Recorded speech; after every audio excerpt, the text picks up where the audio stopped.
నమస్తే. ఇవాల్టి తారీఖు ఏప్రిల్ 1, 2026. సమయం వచ్చి 5:50 సాయంత్రం. ఇప్పటి వరకు ఉన్నటువంటి టాప్ న్యూస్ ఒకసారి చూద్దాం. మధ్యప్రాచ్యంలో యుద్ధం కనీ విని ఎరుగని స్థాయికి చేరుకుంది. ఇజ్రాయెల్ డిఫెన్స్ ఫోర్సెస్ ఐడిఎఫ్ అధికారికంగా వెల్లడించిన గణాంకాల ప్రకారం యుద్ధం ప్రారంభమైనప్పటి నుంచి ఇప్పటి వరకంట ఇరాన్ భూభాగంపై ఏకంగా 16,000 బాంబులను జారవిడిచారట. దాదాపుగా 800 విడతలుగా సాగిన ఈ వైమానిక దాడుల్లో ఇరాన్లోని 4,000 వేర్వేరు సైనిక లక్ష్యాలను ధ్వంసం చేసినట్లుగా ఇజ్రాయెల్ ప్రకటించింది. వీటిలో ఇరాన్ రెవల్యూషనరీ గార్డ్స్ కమాండ్ సెంటర్లు, భూగర్భ క్షిపణి లాంచర్లు, డ్రోన్ తయారీ కేంద్రాలతో పాటుగా అణు కేంద్రాల సమీపంలోని రక్షణ వ్యవస్థలు కూడా ఉన్నాయి. ఇజ్రాయెల్ తన F-35I యుద్ధ విమానాల ద్వారా గగనతలంలో పూర్తి ఆధిపత్యం సాధించిందని రక్షణ నిపుణులు కూడా విశ్లేషిస్తున్నారు. ఒక ఆపరేషన్లో భాగంగా కేవలం 45 నిమిషాల్లో 44 మంది IRGCకి సంబంధించిన కీలక కమాండర్లను, అధికారుల్ని ఇజ్రాయెల్ హతమార్చిందట. అమెరికా అధ్యక్షుడు డొనాల్డ్ ట్రంప్ వైట్ హౌస్ నుంచి మాట్లాడుతూ యుద్ధ ముగింపుపై సంచలన వ్యాఖ్యలు చేశారు. మరో 2 వారాల్లో అంటే ఏప్రిల్ మధ్య నాటికి అమెరికా దళాలు ఇరాన్ నుండి వెనక్కి వచ్చేస్తాయి అని, పని దాదాపుగా పూర్తయింది అని ఆయన ధీమా వ్యక్తం చేశారు. ఏప్రిల్ 6వ తేదీలోపు ఇరాన్ తన పంతాన్ని వీడి హార్మూజ్ జలసంధిని తెరవకపోతే ఆ దేశంలోని ప్రధాన పవర్ ప్లాంట్లు, చమురు కేంద్రాలు వీటన్నిటిపైన మరింత భీకరంగా దాడులు చేస్తామని హెచ్చరించారు. ట్రంప్ వ్యాఖ్యలు చూస్తుంటే అమెరికా ఇరాన్ను లొంగదీసుకునేందుకు ఒక గట్టి ఒప్పందాన్ని సిద్ధం చేసినట్లుగా కనిపిస్తోంది. యుద్ధాన్ని ఆపేందుకు తాము సిద్ధమేనని ఇరాన్ అధ్యక్షుడు మసౌద్ పెజిష్కియాన్ తొలిసారిగా ఒక సంకేతాన్ని పంపించారు. యూరోపియన్ యూనియన్ కౌన్సిల్ అధ్యక్షుడితో ఫోన్లో మాట్లాడినటువంటి ఆయన యుద్ధం ముగించడానికి ఇరాన్కు అవసరమైన సంకల్పం ఉందని తెలిపారు. అయితే ఇరాన్ సార్వభౌమాధికారాన్ని గౌరవిస్తామని, భవిష్యత్తులో మళ్ళీ ఇటువంటి దాడులు జరగవని అంతర్జాతీయ సమాజం నుండి గట్టి లిఖితపూర్వక హామీ లభిస్తేనే తాము యుద్ధాన్ని ఆపుతామని స్పష్టం చేశారు. కేవలం తాత్కాలిక కాల్పుల విరమణకు తాము అంగీకరించబోమని ఆయన తేల్చి చెప్పారు. అయితే ఇక్కడ ఒక ట్విస్ట్ ఉంది. ఈయన ఇలా మాట్లాడుతున్నప్పటికీ కూడా IRGC నుంచి మాత్రం యుద్ధానికి కాంప్రమైజ్ అవుతాము అనే సంకేతాలు మాత్రం వినిపించట్లేదు. దీన్ని బట్టి మనం అర్థం చేసుకోవాల్సింది ఏంటంటే ఇక్కడ పాకిస్తాన్ని ఆర్మీ కంట్రోల్ చేస్తున్నట్లుగానే అక్కడ ఇరాన్ని IRGC కంట్రోల్ చేస్తోంది. ఇక్కడ ఉన్నటువంటి అధికారులు లేకపోతే ఇతర నాయకులు అందరూ కూడా కేవలం రోబోల వంటి వారన్నమాట. యుద్ధం ఇప్పుడు క్షిపణుల నుండి సైబర్ మరియు టెక్ రంగానికి మళ్ళింది. ఇరాన్ రెవల్యూషనరీ గార్డ్స్ ఒక భయంకరమైన హెచ్చరికను జారీ చేసింది. అమెరికాకు చెందిన Google, meta, Apple, Microsoft, Nvidia, Tesla వంటి టెక్ కంపెనీలని తమ సైనిక లక్ష్యాలుగా ప్రకటించింది. ఈ కంపెనీలు అందించే ఇంటర్నెట్ మరియు AI డేటా సహాయంతోనే ఇజ్రాయెల్ తమ దేశంలోని కీలక నేతల్ని టార్గెట్ చేస్తోందని ఇరాన్ ఆరోపిస్తోంది. ఈ కంపెనీల కార్యాలయాల్లో పనిచేస్తున్న ఉద్యోగులు తక్షణమే అక్కడి నుంచి వెళ్ళిపోవాలని, లేదంటే దాడులు తప్పవని హెచ్చరించడం టెక్ ప్రపంచాన్ని వణికిస్తోంది. ప్రపంచవ్యాప్తంగా శాటిలైట్ ఇంటర్నెట్ అందిస్తున్నటువంటి ఎలాన్ మస్క్కు చెందినటువంటి స్టార్లింక్ వ్యవస్థను కూడా ఇరాన్ తన లక్ష్యంగా ప్రకటించింది. యుద్ధ సమయంలో శత్రువులకు సమాచార వ్యవస్థను అందించడం ద్వారా స్టార్లింక్ తమకు వ్యతిరేకంగా పనిచేస్తోందని, దీనిని కూల్చివేయడం తమకు చట్టబద్ధమైన హక్కు అని ఇరాన్ సైనిక వర్గాలు పేర్కొన్నాయి. స్టార్లింక్ శాటిలైట్లను ధ్వంసం చేసేందుకు ఇరాన్ తన వద్ద ఉన్నటువంటి యాంటీ శాటిలైట్ సామర్థ్యాన్ని ఉపయోగించే అవకాశం ఉందని కూడా నిపుణులు హెచ్చరిస్తున్నారు. యుద్ధం ఇప్పుడు ఇరాన్ మరియు ఇజ్రాయెల్ సరిహద్దులు దాటి పొరుగు గల్ఫ్ దేశాలకు కూడా వ్యాపించింది. కువైట్ అంతర్జాతీయ విమానాశ్రయంలోని ఇంధన నిల్వ కేంద్రాలపై ఇరాన్ మద్దతు ఉన్నటువంటి గ్రూపులు డ్రోన్ దాడులు చేశాయి. ఈ దాడి వల్ల విమానాశ్రయంలో భారీ అగ్ని ప్రమాదం సంభవించింది. విమాన రాకపోకలు పూర్తిగా నిలిచిపోయాయి. అదృష్టవశాత్తు ప్రాణ నష్టం జరగకపోయినా కువైట్ చమురు సరఫరా వ్యవస్థకు ఇది పెద్ద దెబ్బ అని చెప్పవచ్చు. గల్ఫ్లోని ఇతర దేశాలు కూడా తమ భద్రతను ఇప్పుడు కట్టుదిట్టం చేసే పరిస్థితి. ఖతార్ తీరానికి సమీపంలో ప్రయాణిస్తున్న ఆక్వా-1 అనే ఇంధన ట్యాంకర్పై ఇరాన్ 3 క్రూయిజ్ క్షిపణులతో దాడి చేసిందట. దోహాకు 17 మైళ్ల దూరంలో జరిగిన ఈ దాడిలో ఒక క్షిపణి నేరుగా నౌకను ఢీకొట్టింది. నౌకలోని ఇంజిన్ రూమ్లో ఒక పేలని క్షిపణిని బ్రిటిష్ నేవీ అధికారులు గుర్తించారు. ట్యాంకర్లోని 21 మంది సిబ్బందిని సురక్షితంగా రక్షించినప్పటికీ చమురు సరఫరా చేసే అంతర్జాతీయ మార్గాల్లో నౌకల ప్రయాణం ఇప్పుడు అత్యంత ప్రమాదకరంగా మారింది. అమెరికా తన అత్యంత శక్తివంతమైన యుద్ధ విమాన వాహక నౌక USS జార్జ్ H.W. బుష్ను మధ్యప్రాచ్యానికి పంపించింది.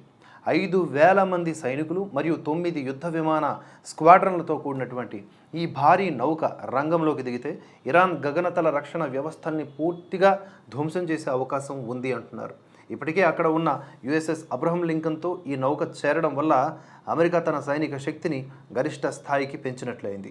నాటో ఒక పేపర్ టైగర్ అని, అమెరికా నిధులతో మనుగడ సాగిస్తూ అవసరమైనప్పుడు సహకరించడం లేదు అని డొనాల్డ్ ట్రంప్ తీవ్రంగా విమర్శించారు. ఈ యుద్ధం ముగిసిన తరువాత అమెరికా నాటో కూటమి నుండి శాశ్వతంగా తప్పుకునే అంశాన్ని పరిశీలిస్తున్నట్లుగా ఆయన పేర్కొన్నారు.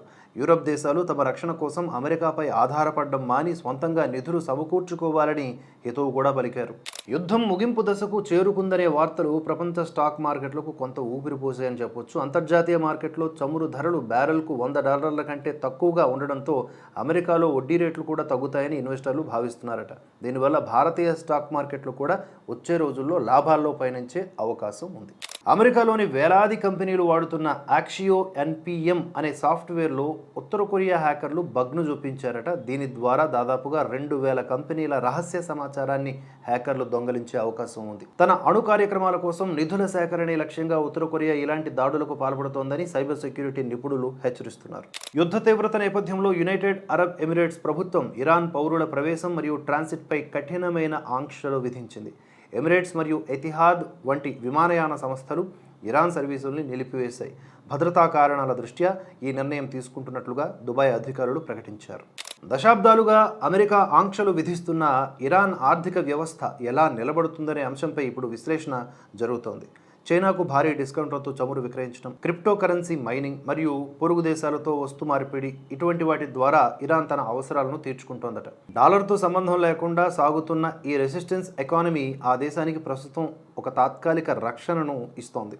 ఆంధ్రప్రదేశ్ రాజధానిగా అమరావతిని గుర్తిస్తూ కేంద్రం ప్రవేశపెట్టినటువంటి పునర్విభజన సవరణ బిల్లు లోక్సభలో ఏకగ్రీవంగా ఆమోదం పొందింది. ఈ బిల్లు ప్రకారం అమరావతి ఏపీ యొక్క ఏకైక మరియు శాశ్వత రాజధానిగా నిలుచుంటుంది. భవిష్యత్తులో ఏ ప్రభుత్వం వచ్చినా ఈ నిర్ణయాన్ని మార్చడం సాధ్యం కాదు. దీనివల్ల అమరావతిలో పెట్టుబడులు పెట్టేందుకు అంతర్జాతీయ కంపెనీలు మళ్లీ ముందుకొచ్చే అవకాశం కనిపిస్తోంది. రాజధానిపై సరికొత్త రాజకీయ ఎత్తుగడ వేశారు వైఎస్ జగన్మోహన్ రెడ్డి. అమరావతి గ్రాఫిక్స్ రాజధాని అని విమర్శిస్తూ విజయవాడ, గుంటూరు, మచిలీపట్నం ఈ కారిడార్ను డెవలప్ చేయాలని చెప్పి ఆయన ప్రతిపాదించారు. 110 కిలోమీటర్ల పొడవైన ఈ హైవే వెంట అభివృద్ధి చేస్తే తక్కువ ఖర్చుతోనే మెరుగైన ఫలితాలు వస్తాయని ఆయన వాదిస్తూ ఉన్నారు. అంతేకాకుండా ఆయన ప్రతిపాదించిన ఈ కారిడార్లో ఉన్నటువంటి ప్రాంతాలు ఏవైతే విజయవాడ, మచిలీపట్నం, గుంటూరు ఉన్నాయో వీటిని షార్ట్ కట్గా మావిగన్ అనే ఒక కొత్త నామకరణాన్ని కూడా ఆయన అందించారు. అంటే అమరావతిని మేము ఆమోదించాం, మావిగన్తో ముందుకు వెళ్తాం అన్నట్లుగా జగన్మోహన్ రెడ్డి వ్యవహారం కనిపిస్తోంది. యుద్ధం వల్ల క్రూడ్ ఆయిల్ ధరలు పెరిగినప్పటికీ భారతదేశంలో పెట్రోల్ మరియు డీజిల్ ధరలను పెంచే ఆలోచన లేదని కేంద్ర పెట్రోలియం శాఖ స్పష్టం చేసింది. భారత్ వద్ద ఇప్పటికే 74 రోజులకు సరిపడా చమురు నిల్వలు ఉన్నాయని, వినియోగదారులు ఆందోళన చెందాల్సిన అవసరం లేదని భరోసా ఇచ్చింది. అయితే వాణిజ్య గ్యాస్ సిలిండర్ ధర పెరగడం సామాన్యుడిపై కొంత భారం చూపుతోంది అంటున్నారు. 5 ఏళ్ల తరువాత ఇరాన్ నుండి భారత్కు చమురు తీసుకువస్తున్న తొలి ట్యాంకర్ పింగ్ షున్ ప్రయాణం ఇప్పుడు సందిగ్ధంలో పడింది. అమెరికా యుద్ధ నౌకలు హార్మోజ్ జలసంధి వైపు వస్తూ ఉండడంతో భద్రతా కారణాల దృష్ట్యా ఈ ట్యాంకర్ తన దిశను మార్చుకుని వెనక్కి వెళ్లే అవకాశం ఉందన్న వార్తలు వస్తున్నాయి. ఇది జరిగితే భారత్కు అందాల్సినటువంటి 6 లక్షల బ్యారెళ్ల చమురు నిలిచిపోతుంది. ఛత్తీస్గఢ్లోని సుక్మా జిల్లాను పోలీసులు అధికారికంగా నక్సల్ రహితంగా ప్రకటించారు. 30 ఏళ్లుగా మావోయిస్టులకు కంచుకోటగా ఉన్న ఈ జిల్లాలో హింసకు ముగింపు పలకడం భద్రతా దళాల గొప్ప విజయంగా పరిగణించబడుతోంది. అభివృద్ధి లక్ష్యంగా ప్రభుత్వం చేపట్టిన చర్యలకు నక్సలైట్లు లొంగిపోవడం దీనికి ప్రధాన కారణం. అస్సాం అసెంబ్లీ ఎన్నికల నేపథ్యంలో ప్రధాని మోదీ ప్రచారం ముమ్మరం చేశారు. వికసిత్ అస్సాం కావాలంటే డబుల్ ఇంజిన్ సర్కార్ అవసరమని ఆయన పేర్కొన్నారు. గతంలో కాంగ్రెస్ హయాంలో అస్సాం అభివృద్ధికి ఆమడ దూరంలో ఉందని, ఇప్పుడు శాంతి మరియు అభివృద్ధి బాటలో పయనిస్తోందని ఆయన తెలిపారు. తమిళనాడు ఎన్నికల ప్రచారంలో సీఎం స్టాలిన్ బీజేపీపై తీవ్ర ఆరోపణలు చేశారు. మణిపూర్లో జాతి హింస సృష్టించినట్లుగానే తమిళనాడులో కూడా అల్లర్లు చేసేందుకు బీజేపీ కుట్ర చేస్తోందని ఆయన విమర్శించారు. దీనిని ఎదుర్కొనేందుకు ద్రవిడ మోడల్ పాలన ఒక్కటే మార్గమని ఆయన ప్రజలకు పిలుపునిచ్చారు. నాకు డౌట్ వస్తూ ఉంది, ఈయనే కృత్రిమంగా ఏమైనా క్రియేట్ చేస్తాడేమో అని. కేంద్ర మంత్రి పీయూష్ గోయల్ తమిళనాడులో పర్యటించి స్టాలిన్ సర్కార్ అవినీతిపై ఒక ఛార్జ్ షీట్ విడుదల చేశారు. కేంద్రం ఇస్తున్న నిధులను డిఎంకే నేతలు తమ సొంతానికి వాడుకుంటున్నారని, రాష్ట్రంలో శాంతి భద్రతలు క్షీణించాయని ఈ సందర్భంగా ఆయన మండిపడ్డారు. బెంగాల్ ఎన్నికల వేళ సీఎం మమతా బెనర్జీ కేంద్ర ఎన్నికల సంఘానికి ఘాటుగా లేఖ రాశారు. బీజేపీ కార్యకర్తలు వేల సంఖ్యలో దొంగ ఓటర్ల దరఖాస్తులు చేస్తున్నారని, అధికారుల బదిలీల్లో పారదర్శకత లేదని ఆమె ఆరోపించారు. బెంగాల్లో ఎన్ఆర్సీని ఎట్టి పరిస్థితుల్లోనూ అనుమతించబోమని ఆమె స్పష్టం చేశారు. ఏప్రిల్ 1 అంటే ఇవాళ నుంచి వాణిజ్య గ్యాస్ సిలిండర్ ధర అంటే 19 కేజీలు ఉండే సిలిండర్ ధర రూ. 195.50 పెరిగింది. ఢిల్లీలో దీని ధర రూ. 2078.50కి చేరడం వల్ల హోటళ్లు మరియు చిన్న వ్యాపారస్తులపై భారం పడనుంది. అయితే గృహ వినియోగ గ్యాస్ సిలిండర్ ధరలో ఎటువంటి మార్పు చేయలేదు. భారతదేశ చరిత్రలో మొదటిసారిగా డిజిటల్ పద్ధతిలో జనగణన కోసం ప్రభుత్వం శ్రీకారం చుట్టింది. ప్రజలు తమ వివరాలను ఆన్లైన్ పోర్టల్ ద్వారా స్వయంగా నమోదు చేసుకునే సదుపాయాన్ని కల్పించారు. ఇది భవిష్యత్తులో సంక్షేమ పథకాల అమలుకు దోహదపడుతుందని అధికారులు తెలుపుతున్నారు. హైదరాబాదులో ఆక్రమణల తొలగింపు కోసం హైడ్రా అధికారులు మైలార్ దేవుపల్లిలో మెరుపు దాడులు చేశారు. 5 ఎకరాల ప్రభుత్వ భూమిని ఆక్రమించి నిర్మించిన తాత్కాలిక షెడ్లను నేలమట్టం చేశారు. కబ్జాదారుల బారి నుండి దాదాపుగా 100 కోట్ల రూపాయల విలువైన భూమిని విముక్తి చేసి దానిని రెవెన్యూ అధికారులకు అప్పగించాం అని హైడ్రా చెప్పుకుంటోంది.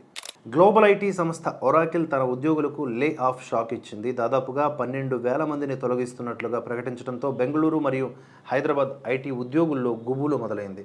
ఆర్టిఫిషియల్ ఇంటెలిజెన్స్ పెరగడం వల్ల కొన్ని సాధారణ ఉద్యోగాలు కనుమరుగైపోతూ ఉన్నాయని ఈ సందర్భంగా నిపుణులు చెబుతున్న మాట. చికెన్ హోల్సేల్ ధరలను ఇష్టారాజ్యంగా పెంచుతున్నారని నిరసిస్తూ తెలంగాణలోని రిటైల్ చికెన్ వ్యాపారులు సమ్మెకు దిగారు. హైదరాబాద్లోని వేలాది షాపులు మూతపడడంతో మాంసం ప్రియులకు ఇబ్బందులు ఎదురవుతున్నాయి. ప్రభుత్వం జోక్యం చేసుకుని ధరలను నియంత్రించాలని డిమాండ్ చేస్తున్నారు. ప్రముఖ పీడియాట్రిషియన్ డాక్టర్ శివరంజని సంతోష్ నకిలీ ఓఆర్ఎస్ ప్యాకెట్ల వల్ల పిల్లల ప్రాణాలకు ముప్పు ఉందని చేస్తున్న పోరాటం ఇప్పుడు జాతీయ స్థాయిలో చర్చనీయాంశమైంది. మార్కెట్లో దొరికే చాలా పానీయాలు కేవలం షుగర్ డ్రింక్స్ అని, అవి డీహైడ్రేషన్ను తగ్గిస్తాయని భ్రమ కలిగిస్తున్నాయని ఆమె హెచ్చరిస్తున్నారు. ఇవి పిల్లల ప్రాణాలతో చెలగాటమాడుతున్న ఒక విషం వంటివి అని ఆమె బల్లగుద్ది మరీ చెబుతున్నారు.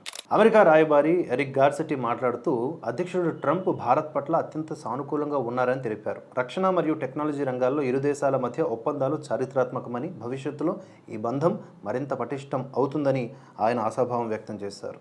అమెరికా భారత్ను వెనకేసుకు వస్తే చైనా ఊరుకుంటుందా? చైనా ఏమంటుందో ఇప్పుడు చూద్దాం. సరిహద్దుల్లో సైనిక ఉపసంహరణ ప్రక్రియ సాఫీగా సాగుతోందని, చైనా మరియు భారత్ మధ్య సంబంధాలు మెరుగుపడుతున్నాయని చైనా కాన్సుల్ జనరల్ క్విన్ జీ పేర్కొన్నారు. ఇరు దేశాలు పరస్పర సహకారంతో ముందుకు వెళ్లాలని ఆయన కోరారు. యాజ్ ఆఫ్ నౌ ఇవి అప్డేట్స్, వార్తలు, విశ్లేషణలు, ఇతరత్ర ముఖ్యమైనటువంటి అంశాలు మన భరతవర్ష ఛానల్లో కొనసాగుతూనే ఉంటాయి. సబ్స్క్రైబ్ చేసుకొని ఫాలో అవ్వండి. ఈ వీడియో నచ్చితే లైక్ చేయండి, 10 మందికి షేర్ చేయండి. జై హింద్, జై భారత్.